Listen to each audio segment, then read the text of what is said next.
सुप्रभात। श्रद्धा श्रद्धा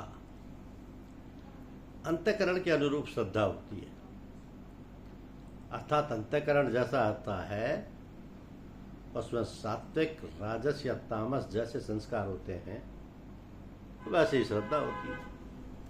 तो जिसे हम अपने अनुभव से नहीं जानते पर पूर्व के स्वाभाविक संस्कारों से, शास्त्रों से, संत महात्माओं से सुनकर पूज्य भाव सहित विश्वास कर लेते हैं, उसका नाम है श्रद्धा।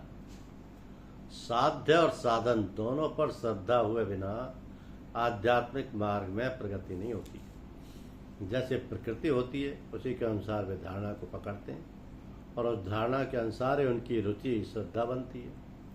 इसमें सात्विकी श्रद्धा परमात्मा की तरफ लगाने वाली होती है और राजसी तामसी श्रद्धा संसार की तरफ, अर्थात सात्विकी श्रद्धा दैवी संपत्ति हुई और राजसी तामसी श्रद्धा आसुरी संपत्ति हुई। तो कल्याण चाहने वाले मनुष्य के लिए सात्विकी श्रद्धा यानी दैवी संपत्ति ग्राह्य है और राजसी तामसी श्रद्धा यानी आसुरी संपत्ति त्याज्य है। तो शास्त्र में संत महात्माओं में तत्वज्ञ जीव मुक्तों में जो श्रद्धा होती है वो भी परमार्थक श्रद्धा ही है। परमात्मा का अंश स्वरूप यानी आत्मा तो सबका शुद्ध ही है।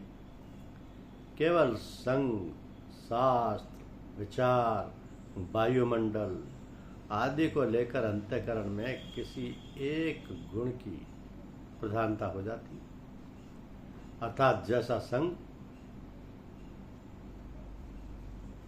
जैसा संग शास्त्र आदि मिलता है वैसा ही मनुष्य का अंतःकरण बन जाता है और उस अंतःकरण के अनुसार ही उसकी सात्विकी, राजसी या तामसी श्रद्धा बन जाती है। इसलिए मनुष्य को सदा सर्वदा सात्विक संग, शास्त्र, विचार, वायुमंडल आदि का ही सेवन करते रहना चाहिए। ऐसा करने से उसका अंतःकरण तथा उसके अनुसार उसकी श्रद्धा भी सात्विकी बन जाएगी, जो उसका उद्धार करने वाली होगी।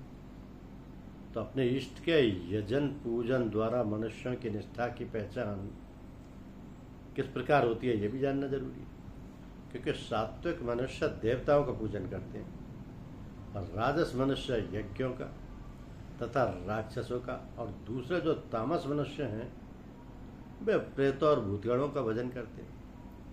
तो सात्विक अर्थात दैवी संपत्ति वाले मनुष्य देवों का पूजन करते हैं। यही देवान शब्द से विष्णु, शंकर, गणेश, शक्ति और सूर्य ये 5 ईश्वर कोटि के देवता लेने चाहिए। विष्णु, शंकर, गणेश, शक्ति और सूर्य ईश्वर के जिस रूप में उनकी स्वाभाविक श्रद्धा होती है उसी को वो विशेषता से यजन पूजन करते हैं। तो राजस मनुष्य यक्षों का और राक्षसों का पूजन करते हैं। यक्ष राक्षसों की भी देवयोनि में, यक्षों में धन के संग्रह की मुख्यता होती है और राक्षसों में दूसरों का नाश करने की मुख्यता होती है। तो अपनी कामना पूर्ति के लिए दूसरों का विनाश करने के लिए राजस मनुष्यों में यक्ष और देवताओं को पूजन करने की प्रवृत्ति होती है। तामस मनुष्य प्रेतों तथा भूतों को पूजन करते हैं। जो मर गए उन्हें प्रेत कहते हैं और जो भूत योनि में चले गए उन्हें भूत कहते हैं। धन्यवाद।